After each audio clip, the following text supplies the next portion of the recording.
하나님 말씀 한 절입니다. 마태복음 1장 21절. 같이 우리 한 목소리로 같이 읽겠습니다.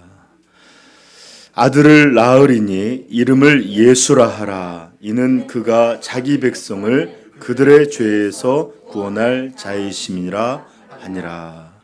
아멘.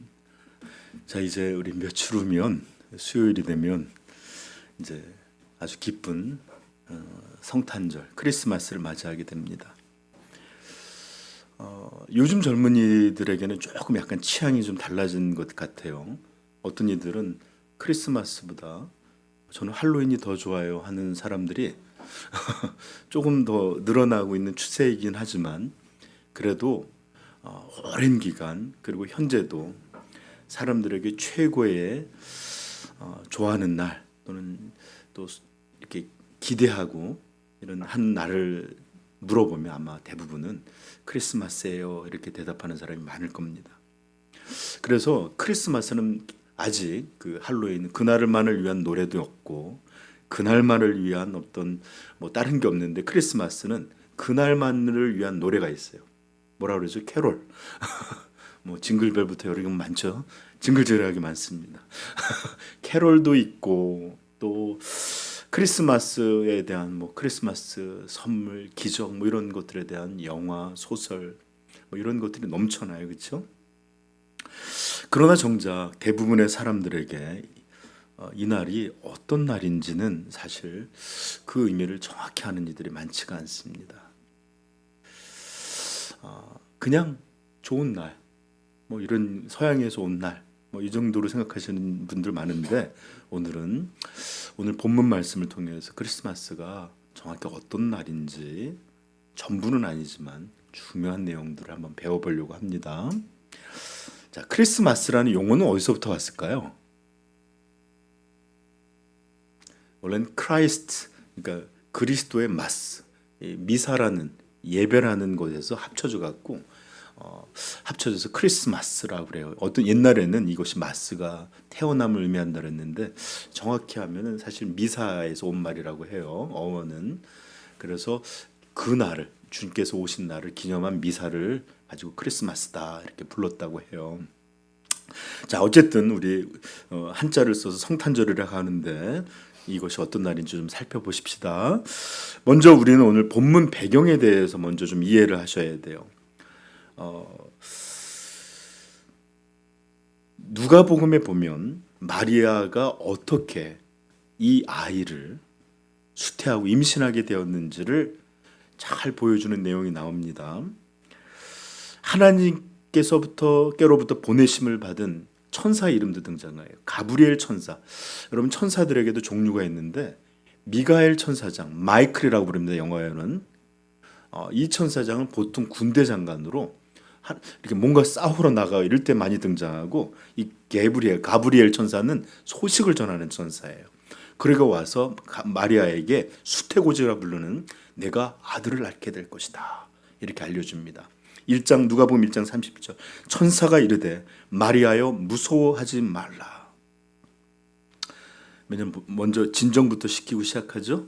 왜냐하면 멀쩡한 처녀가 심지어 아마 이 마리아의 당시의 나이는 우리 10대였을 거예요. 10대 어린 소녀였을 겁니다. 당시에 따지면 내가 하나님의 은혜를 입었느니라.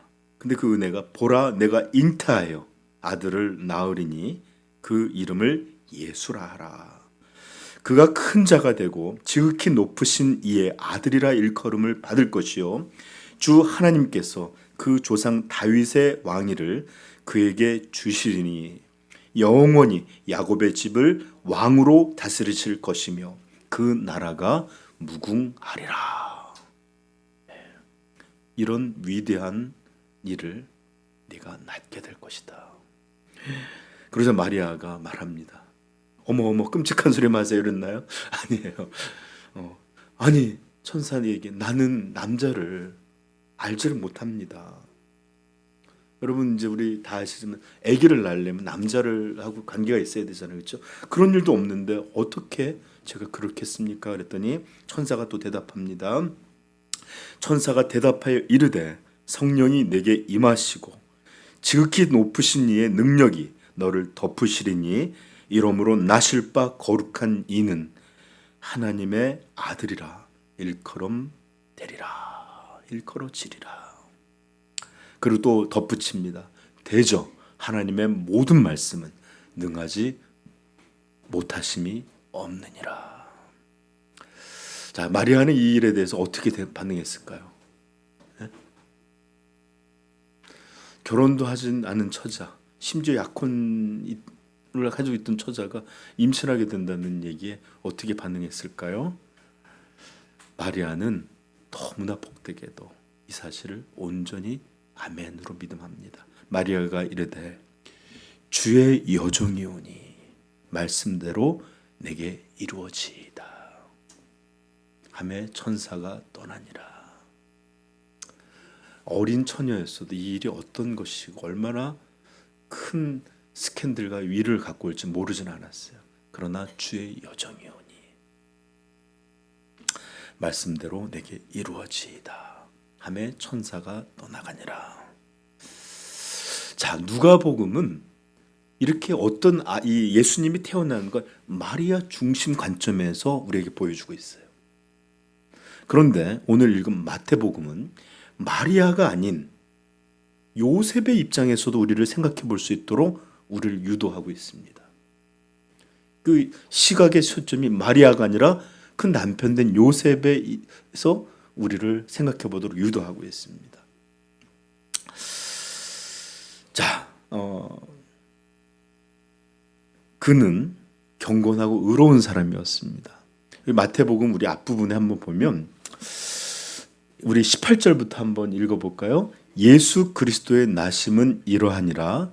그의 어머니 마리아가 요셉과 약혼하고 동거하기 전에 성령으로 잉태된 것이 나타났더니 그의 남편은 의로운 사람이라 그를 드러내지 아니하고 가만히 끊고자 하여. 자, 그는 경건하고 의로운 사람이었습니다. 그리고 이제 나이가 적당한 나이가 돼서 결혼을 하게 되어 한 처자와 미리 약혼을 하게 됐는데, 여러분 약혼이라고 할 때 파혼을 생각하는 우리하고는 다르게 약혼이란 이 성경학자들에 비하면 얘기한다면 그 당시는 이 미리 결혼이 어느 정도 성립된 것을 보고 단지 결혼이라는 것은 그 결혼이 이제 함께 동거하는 이런 것들의 차이만 있을 뿐이지 이 약속은 굉장히 견고한 것이다 라고 말해요. 자, 이 누구하고 약혼했냐? 비록 자신과 같은 가난한 처자였어요. 그 집도. 그래도 이 마리아는 믿음과 성품이 참 아름답다 알려진 자였습니다. 그러니 이 의롭고 경건한 요셉은 어떤 꿈을 꿨을까요?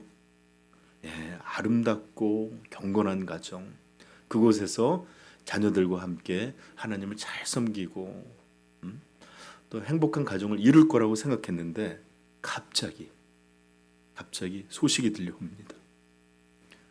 야, 너하고 약혼한 사람이 배가 이만해졌어. 즉 임신한 것이 드러난 것이에요. 이스라엘의 관습에 따르면, 법에 따르면 약혼은 아까도 얘기했죠. 혼인과 거의 동일한 것으로 간주해서 이때 부정을 하게 되면 결혼한 자가 부정한 것처럼 온 회중이 돌을 들고 그 부정한 여인을 향해서 돌로 쳐 죽여야 되는 게 신명기 22장에 나오는 말씀이에요.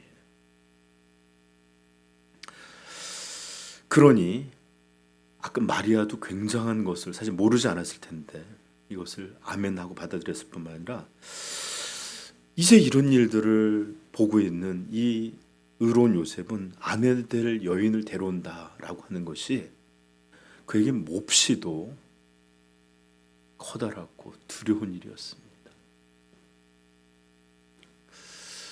단지 여자가 부정이라는 것보다 부정했다는 것도 큰 사실이지만 이게 하나님 앞에서 무서운 범죄가 될 수 있다는 것도 알고 있었기에. 그래서 20절에 보십시다. 이 일에 대해서 생각하고 있었어요. 그리고 가만히 끊고자 했다고 그랬죠. 이것을 노발대발하면서 자기의 분노를 풀 수도 있었을지 모르겠습니다.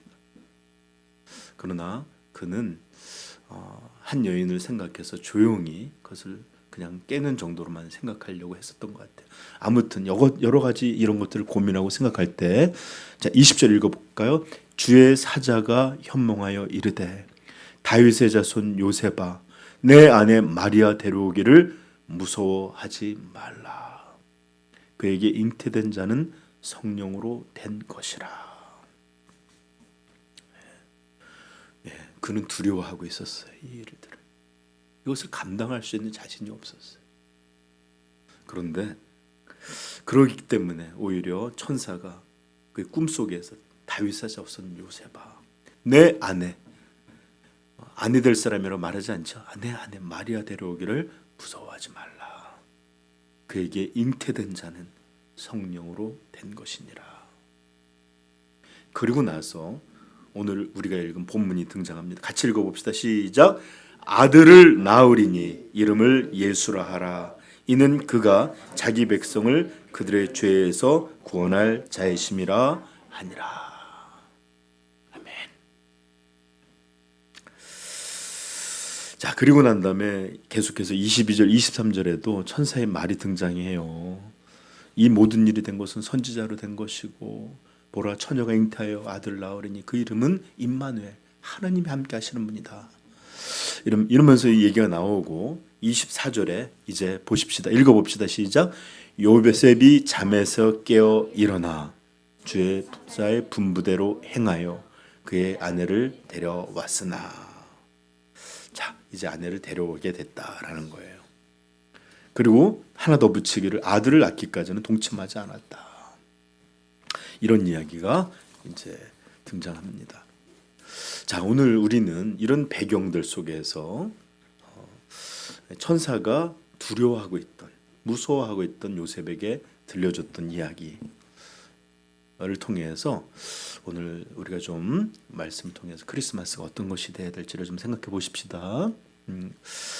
자, 제가 토론토에서 이제 공부를 할 때였는데 이제 신학교를 다녔는데 헬라어를 배우는데 그게 참 이상했습니다. 헬라어 원문의 발음은 예수님의 이름이 뭔지 압니까? 예수라고는 아니지만 이예수예요. 이예수스. 예수스. 우리 발로 하면 이렇게 되거든요. 근데 이것들을 나온 번역을 읽을 때마다 Jesus said. 아니 우리 발음이 훨씬 더 정확한데 갑자기 이걸 지저스 이렇게 말할 때마다 제가 좀 이상하다. 자, 어쨌든 예수라 부르던 예수스라 부르던 지저스라 부르던 오늘 우리는 이 예수라는 이 이름이 어떻게 지어졌는지 어떻게 부르게 적였는지 알게 됩니다. 서희야, 너는 혹시 너의 이름을 누가 지어줬니? 몰라? 그냥 나와보니까 서희였어? 아버님 누가 주셨습니까? 목사님이 지어주셨어요. 제가요? 나는 아니죠. 그래요. 야, 우리 각자들 이름이 없는 사람은 아무도 없어요. 그렇죠? 우리 성민이는 누가 줬습니까? 아빠가? 그렇죠. 저는 할아버지가 져주셨대요. 이름 뜻을 말하면 좀 저 지금 사역하고 잘 어울리는데 네. 세북종에 큰 전쟁을 하는 세북 있잖아요. 꿍꿍하는 그것과 빛나룩. 그래서 빛에 대해서 알리는 자 또는 알리고 또 빛을 발하는 자 뭐 이런 것으로 복음을 전하는 말씀을 전하는 것과 우리 할아버지가 계시를 받으셨을까. 아무튼 그렇게 복된 이름을 주셨습니다. 여러분 아십니까? 우리 세계에서는 이름이 별것 아닌 것 같지만 고대 세계에서는 주술적인 의미뿐만 아니라 너무나 중요한 의미를 가지고 있던 것이 이름입니다. 그래서 이 바울 사도는 그가 예수님을 믿게 되자마자 한 일이 이름을 바꾼 거예요. 원래 사울이란 건 큰 자라는 뜻이 있었어요. 그런데 예수님을 만나고 나니까 이름을 뭘로 바꿨죠? 작은 자, 바울 이렇게 계명했던 것입니다. 또 모세는 하나님을 배울 때 호렙산에서 그 떨기나무에 불이 붙어 있는데 하나님이 내가 너를 보내 이스라엘 구원하겠다 그럴 때 그가 이런 대답을 하나님의 말씀을 듣고 물었던 첫 번째 질문이 뭔지 압니까? 주여 당신의 이름이 무엇이나이까? 이렇게 물었어요. 자, 다시 한번 우리에게로 돌아와 이제 그렇다면 물어보십시다. 우리의 구원자 되시고 우리가 그렇게 사랑하고 이뻐하는 이름, 그 이름 예수, 이 예수는 누가 이름을 지으신 것일까요? 네? 누가복음 1장 31절에도 마리아에게 아들을 낳으리니 이름을 예수라 하라, 이렇게 등장하죠. 천사는 자기가 말하는 자들이 아니에요. 메신저예요. 누가 말한 것들을 전하는 사람입니다. 전하는 존재예요. 그러면 자, 이 예수라는 이름, 이 이름은 누가 지어준 걸까요? 네?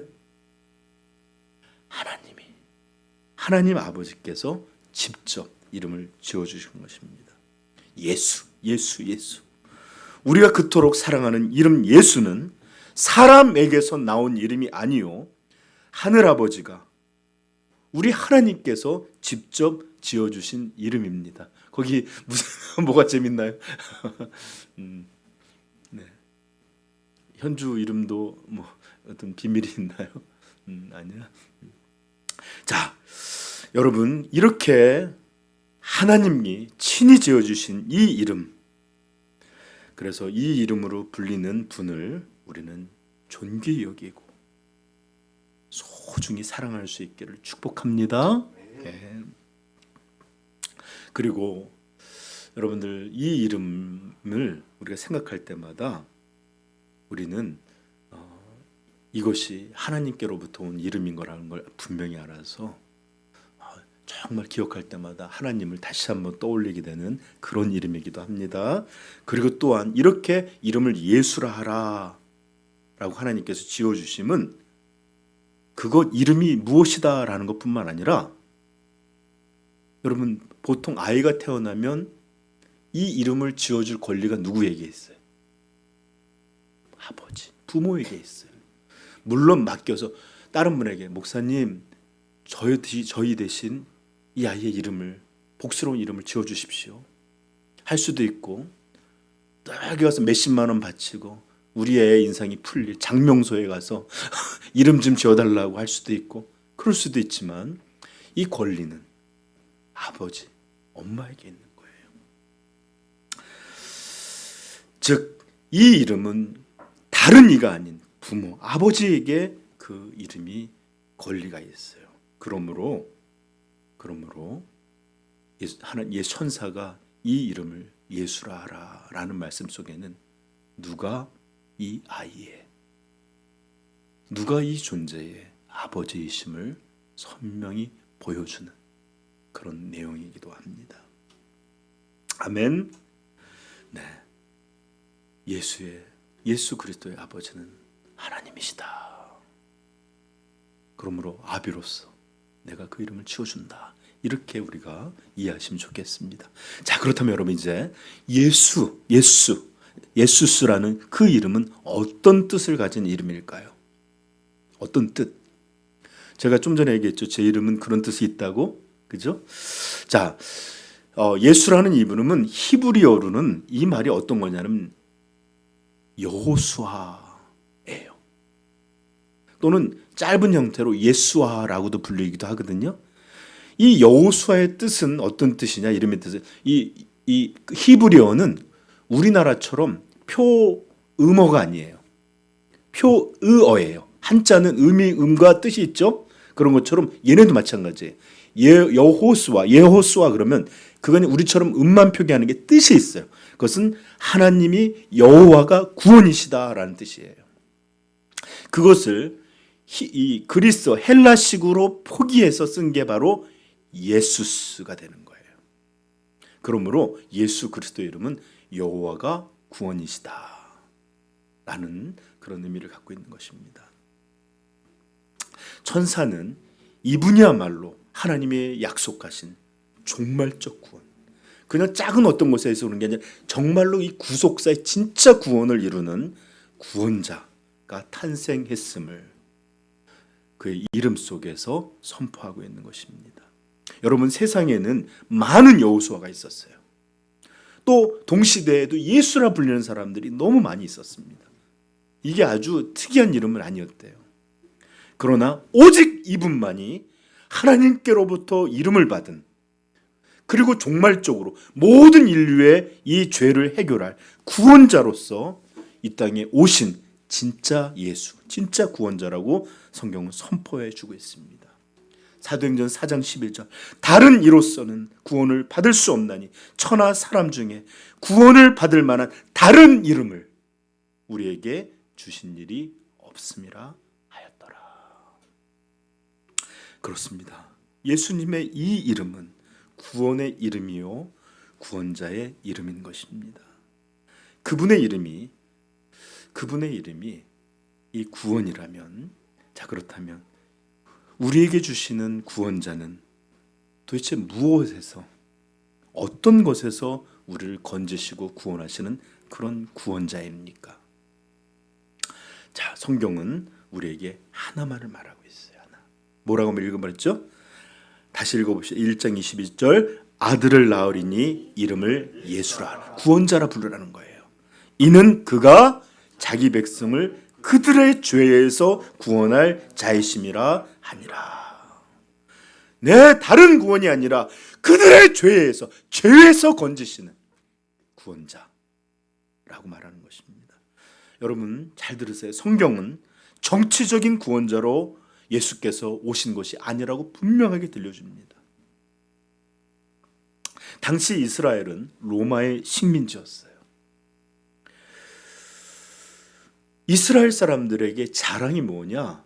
굉장히 스스로를 교만하고 자랑스럽게 여겼던, 이것이 바로 하나님께 선택받은 선민이다라는 것이 그들의 자랑이었습니다. 그런데 이런 하나님께 특별히 선택받은 민족이 이방 나라, 이방 족속에게 주권이 뺏겨 있고 또 그들의 통치를 받아야 된다는 게 그들 마음속에는 곤란이었고 또 자존심이 굉장히 상한 그런 일이었어요.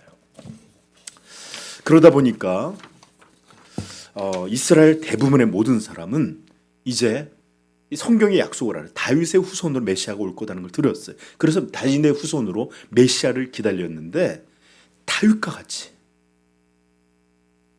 골리앗을 향해서 그 어린 소년이 너는 창각칼을 의지하고 오지만 나는 만군의 여호와 이름 나간다는 달려나가서 우리를 이끌고 이 거대한 골리앗 로마를 무너뜨리고 이스라엘을 온 세계의 중심이자 가장 높고 존귀한 나라로 세워질 것을 고대하며 메시아를 기다렸습니다.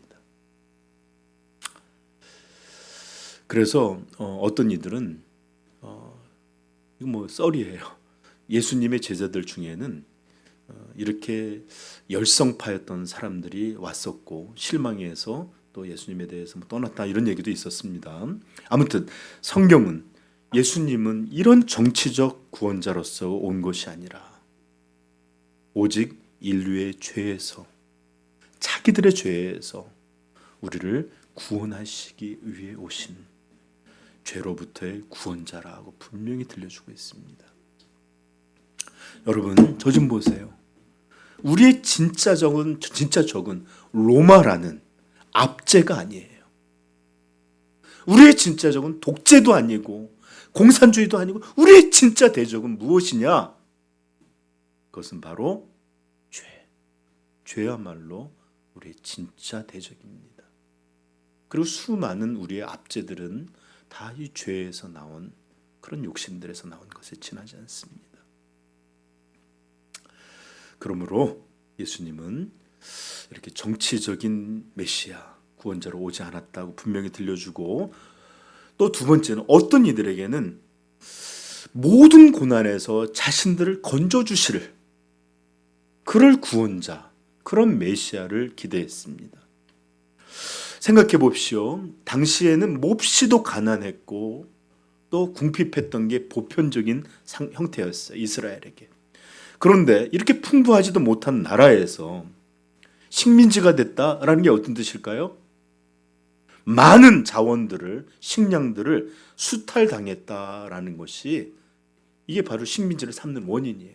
그래서 로마는 배를 불려도 그 많은 식민지 민족들은 어려울 수밖에 없는 것입니다.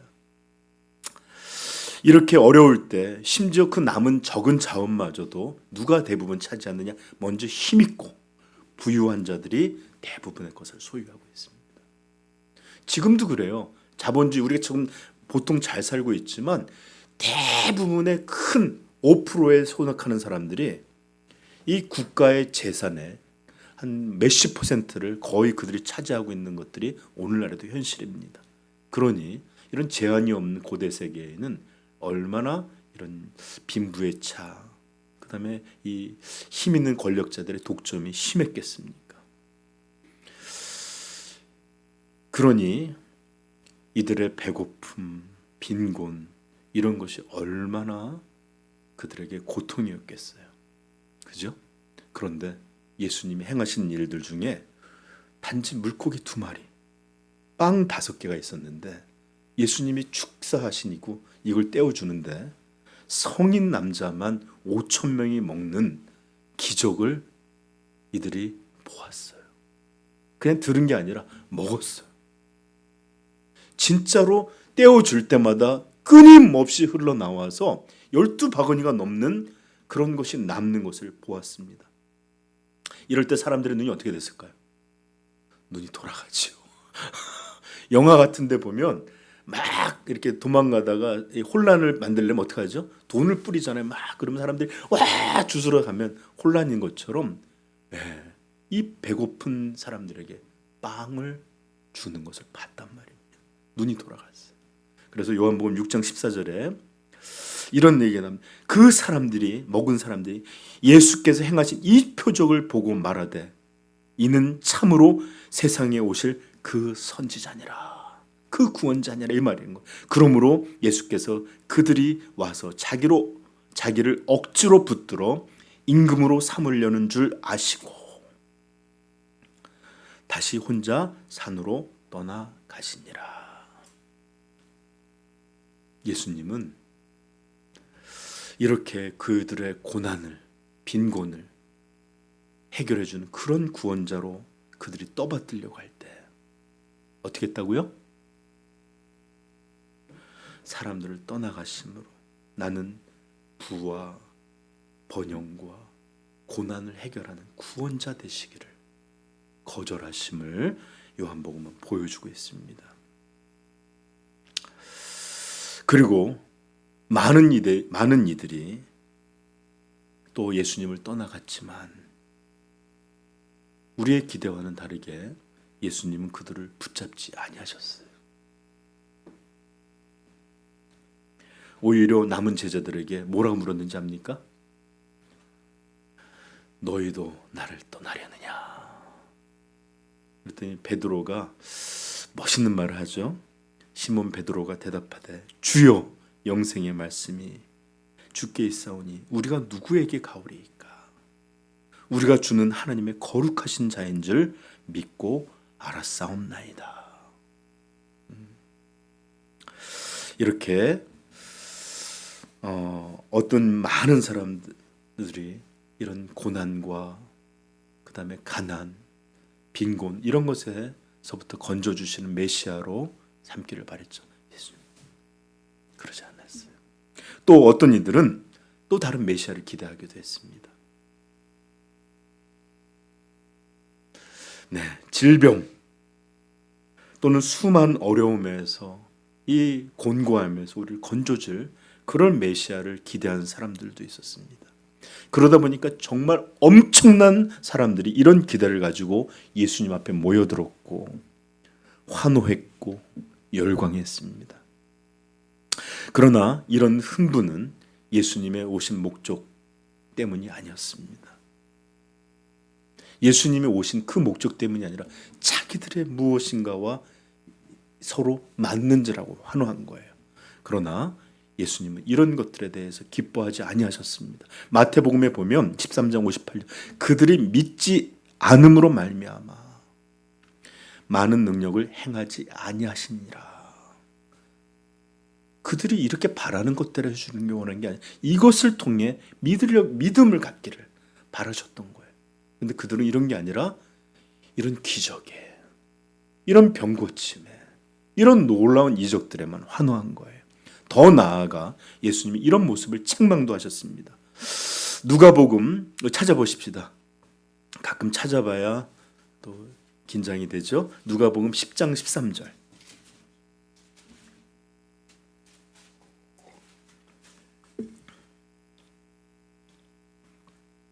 읽겠습니다. 화 있을진저 고라시나, 화 있을진저 벳세다야, 너희에게 행한 모든 권능을 두로와 시돈에게 행하였다면 그들이 벌써 쓰랴. 아멘. 여기 베옷을 입고, 이 말이 뭐냐면 회개하고 자복하고 그 죄에 대해서 애통하고 있었을 것이다 라는 거예요. 두로와 시돈, 이방이에요. 그들이 멸시하고 더럽다고, 이런 곳조차도 내가 행한 이 기적을 그렇게 행했다면 벌써 그들이 자복하고 회개했을 것이다. 그러므로 예수님이 어떤 것을 목적으로 오셨는지를 우리는 알게 됩니다. 예수님의 목적은 인생들의 고난, 곤란, 질병, 어려움에서 해방될 권능과 귀역, 기적들, 이런 것들을 베푸신 구원자가 아니라 참되게 죄를 자복하고 회개하는 것으로서 이 죄에서부터 건짐을 받는 것, 이것이 바로 예수님이 이 땅에 오신 메시아로서의 목적이었던 것입니다. 그렇습니다. 바로 이것이야말로 예수께서 이 땅에 오신 목적이요, 바로 이것이야말로 그분의 이름이 예수, 하나님의 구원이라 불리신 이유인 것입니다. 그러므로 우리는 예수께서 우리를 우리의 죄에서 구원하실 구원자라는 것, 그런 이름을 갖고 있다는 것을 반드시 기억할 수 있기를 축복합니다. 그래서 세례 요한은 예수님을 봤을 때 이렇게 외친 거예요. 요한복음 1장 29절. 요한이 예수께서 자기에게 나아오심을 보고 이르되, 보라, 세상 죄를 지고 가는 하나님의 어린 양이로다. 그런가 하면 베드로는 이스라엘 사람들에게 설교를 이렇게 했었습니다. 사도행전 5장 30절. 너희가 나무에 달아 죽인 예수를 우리의 조상의 하나님이 살리시고 이스라엘에게 회개함과 죄 사함을 주시려고 그를 오른손으로 높이사 임금과 구주로 삼으셨느니라. 이스라엘에게 회개함과 죄 사함을 주시려고. 그리고 바울은 또 이렇게 선포합니다. 사도행전 13장의 설교인데, 그러므로 형제들아, 너희가 알 것은 이 사람을 힘입어 죄 사함을 너희에게 전하는 이것이며, 또 모세의 율법으로 너희가 의롭다 하심을 얻지 못하던 모든 일에서 이 사람을 힘입어 믿는 자마다 의롭다 하심을 얻는 이것이라. 아멘. 성경은 계속해서 이것을 말하고 있어요. 그리고 복음의 대헌장이라고 부르는 로마서에서 찾아보십시다. 이것들 로마서 3장 23절.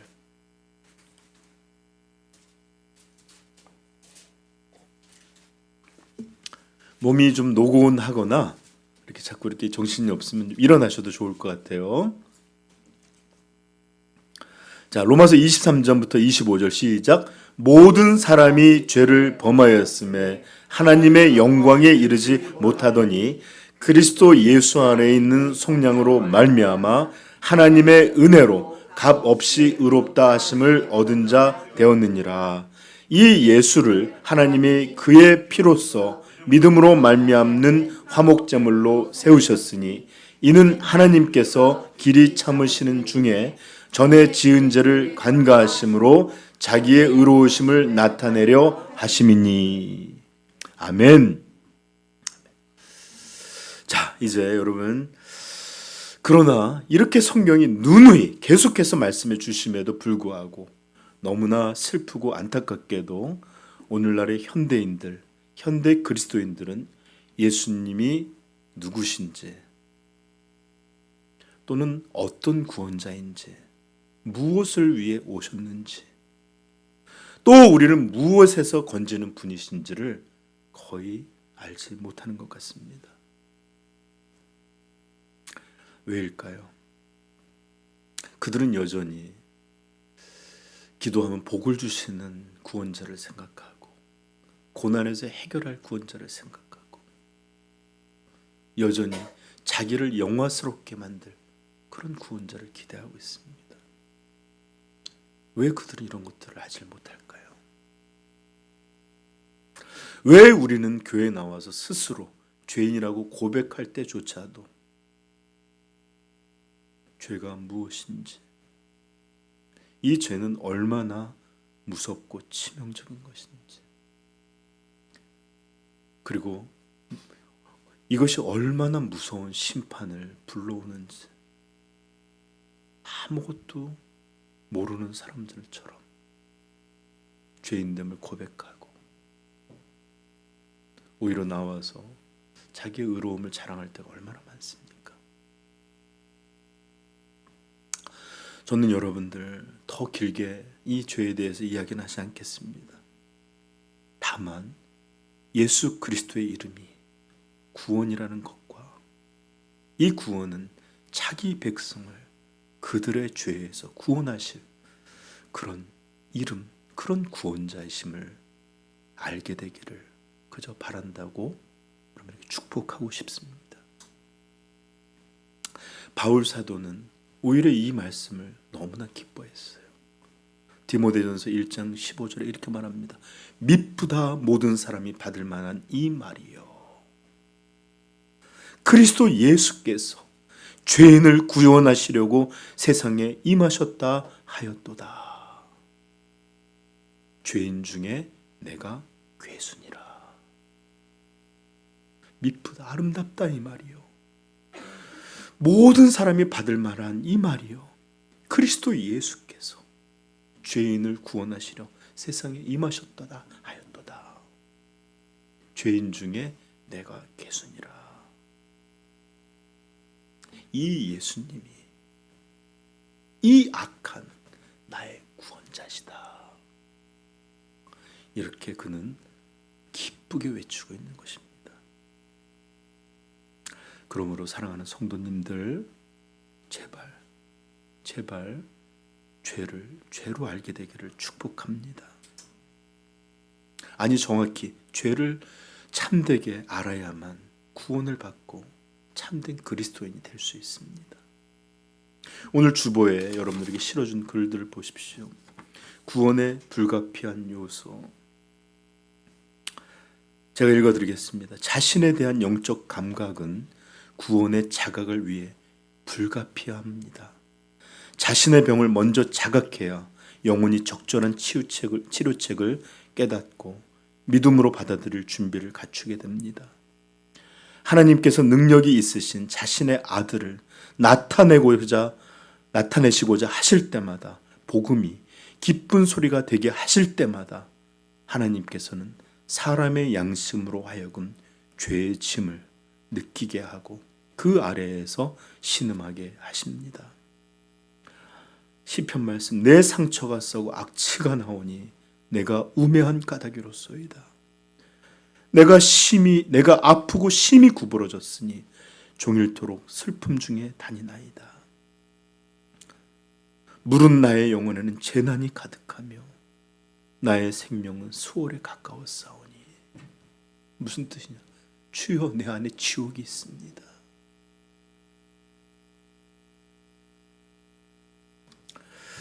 또 이렇게 말합니다. 나를 이끌어 어둠 안에서 걸어가게 하시고 비단 안에서 걸어가지 못하게 하셨음에. 살아있는 사람이라면 이런 상황에서 울부짖지 않을 수 없을 것입니다. 화살이 자신의 양심을 찌를 때마다 고통으로 신음하지 않을 수 없습니다. 이런 일이 있어야만 구원자를 부를 수 있고, 이래야만 구원에 이를 수 있다 믿기에 구원의 필수적인 요소다, 이렇게 적은 거예요. 여러분, 죄는 오늘날 교회에서 가장 인기 없는, 그리고 모든 사람이 피하고 싶은 주제입니다. 제가 설교 가운데 여러분들의 허물들을 하나하나 말할 때 많은다고 생각해 보십시오. 좋아할 리 아무도 없습니다. 잘한다, 좋다, 칭찬해야만 좋아합니다.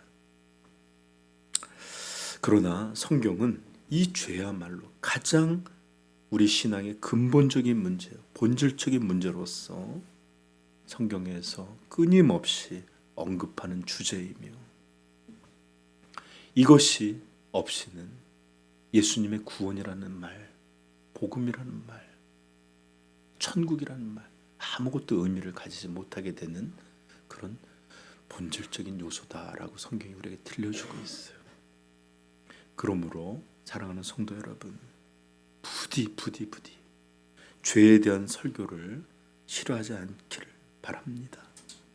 오히려 자주 좀 목사님 들려주십시오. 제 마음은 너무나 빨리 자라는 여름의 들풀과 같아서 이렇게 자기 교만, 자기의, 자기 자랑, 자기 사랑으로 가득하게 이렇게 빨리 성장하는지 모릅니다. 주여, 자기 부인을 가르쳐 주십시오. 목사님, 자꾸 들려줘서 이것들이 풀이 꺾여지는 이런 일들을 내게 허락해 주십시오.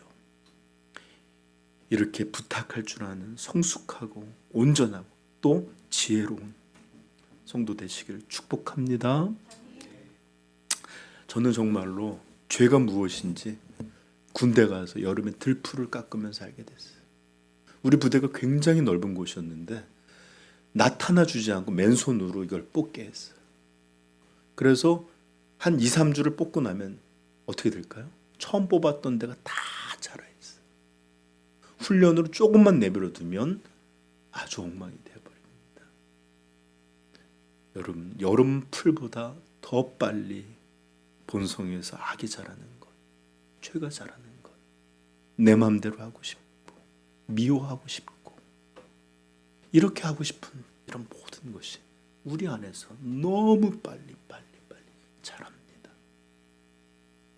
그러므로 매일 자기를 부인하지 아니하면 그리스도의 십자가를 쫓아갈 수 없습니다. 성도의 삶을 살아갈 수 없습니다. 그러므로 죄에 대해서 알기를, 그리고 죄에 대해서 듣게 되기를 여러분들 바랄 줄 아는 지혜로운 성도이기를 축복합니다. 자, 이제 말씀을 마치면서 오늘 천사의 메시지를 여러분에게 다시 한번 들려드리고 싶습니다. 아들을 낳으리니 이름을 예수라 하라. 이는 그가 자기 백성을 그들의 죄에서 구원할 자이심이라. 얼마나 아름다운 말입니까? 누가 도대체 악한 자들을 위해서 올 수 있단 말입니까? 그러므로 자신이 참된 죄인됨을 깨달아 하셔서 우리 예수님을 나의 구원자요, 나의 주라 고백할 수 있는 복이 임하기를 축복합니다. 바로 이것이 이 땅에 오신 구원자를 참되게 기뻐하는 성탄의 기쁨이요, 또 예수께서 왜 이 땅에 오셨는지를 아는 참된 지식일 것입니다. 이런 성탄 맞이할 수 있기를 축복합니다. 기도하겠습니다.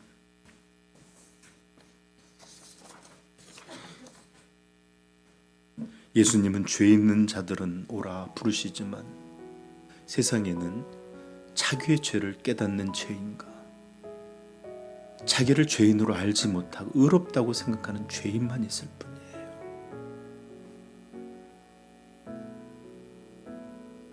저는 인생을 살아오면서 우리 인간의 본성이 얼마나 깊은 어둠을 갖고 있는지, 우리의 본성 안에 얼마나 지옥의 향기가 가득한지 점점 더 알게 됩니다. 저는 예전에 회개할 때 그때가 가장 죄를 잘하는 때라고 생각했지만 시간이 지나고 보면 우리의 본성의 그 깊이가 정말 무저갱처럼 끝없는 죄성을 갖고 있다는 것을 보게 됩니다. 여러분, 오히려 이것을 아는 것이 은혜입니다. 왜요?